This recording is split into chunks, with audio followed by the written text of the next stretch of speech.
What's up, guys? Welcome back to the channel. So today, a little bit of a bittersweet video, because we know we're moving on. This is going to be my farewell video to my 2024 BMW M2. Now, if you've seen my other videos, I've had this car for about 6 months. I know I just introduced for the first time in a video on the channel here a few weeks ago, and it's already going away, which I know happens quite often on this channel, but for this next one, I'm getting something that I think will be a long-term car. This one I really, went for what I wanted, and after going through several cars, I think I have a pretty good feel for what I want to get for a long-term car. So that will be coming soon. Probably should be here by the end of the month. I will do a video introducing that car as soon as I get it. Now, I have had this car for almost a whole 6 months without doing a video on it. Like I said, I took a break from the channel. I actually had several other cars that I had owned that I never even introduced on the channel, so I haven't got to record everything. But I know these BMW M2s are great cars. They're pretty popular with enthusiasts.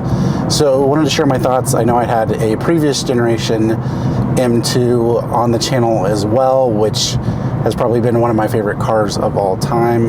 The big difference between that one and this one is I was able to get this one spec'd with a manual. So before we said goodbye to the M2, I wanted to do a final video just wrapping up my thoughts on ownership and what it's been like to own this car for the last 6 months and 1,200 miles. So guys, actually yesterday I got this in to do the 1,200 mile break-in period, so it's now through the break-in period. It's had the diff oil change and the engine oil change, and of course I get it through the break-in period, and then I'm going to be trading it very soon. Now, let me just say first off that me trading it in so quickly after getting it has nothing to do with how good of a car this is. This is a great car. It's been a great ownership experience.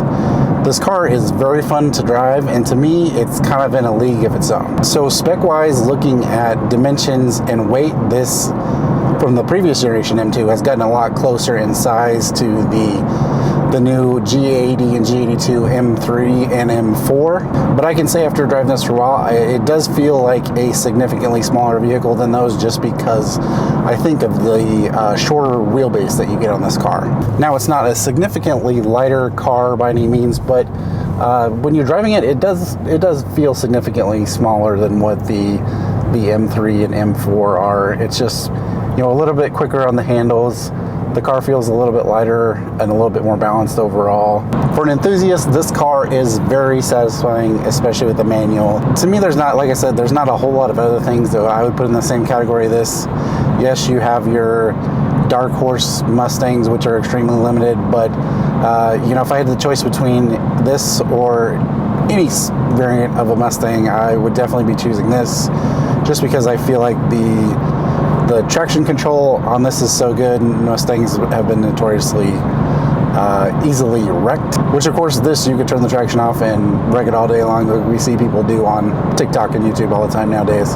But all that being said, I feel like this is going to be much more refined and much more stable than what you're going to get from anything else in this category, which is why I would choose this over any of those cars. And of course, this has probably my favorite engine I've owned in a car, an S58. I've owned it in all the variants now. I've had the X3M, the M3, the M4, and now the M2. This one, of course, being slightly detuned, but still very zippy, still very powerful. So even totally stock, this feels like it's got plenty of power. You don't notice a big difference from the M3 and M4, other than, like I said, this being a manual and it not shifting as fast just because I'm not as fast as the computer with the 8-speed automatic transmission. So another aspect that makes this such an attractive package as a enthusiast car is value for money. The M3s I suspect have been you know, 6 figures. You can spec them in the 90s, sure, if you keep things kind of basic. This particular one was spec'd in the mid 60s, and I got it, like I said in the last video, I got a significant discount off of it, so it made it even better value. Where I was buying this as a 2024 model, where the 2025 refresh models were starting to come out. So if you spec this one out, if you do everything, get the carbon package and everything, you can get it up into the 80s.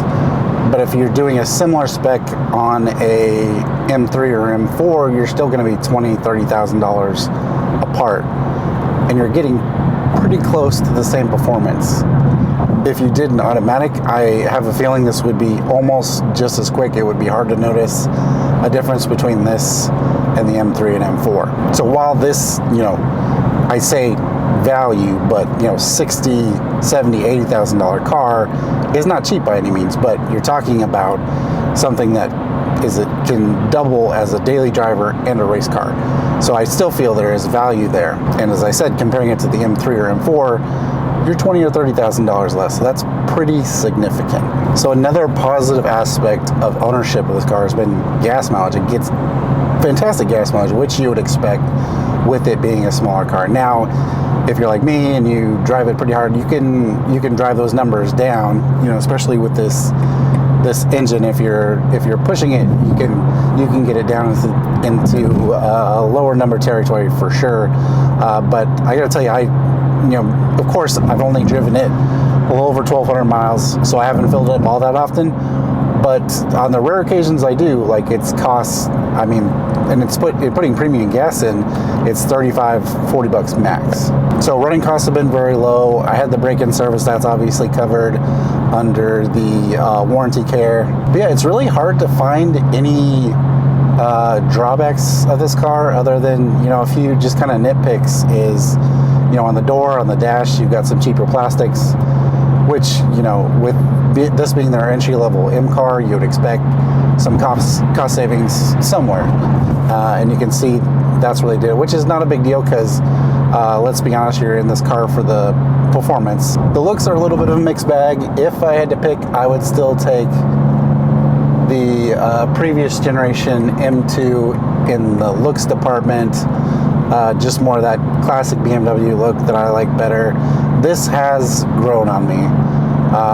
Can't say I'm a fan of the back end. The top of the back end just looks a little weird, but the front end has definitely grown on me. And when it comes down to it, probably my biggest issue with it right now, and this is no fault of the car, but it's just a space issue for me, which is why I'm going to be selling it. Now, this being a two-door coupe, it's actually pretty spacious for a two-door coupe.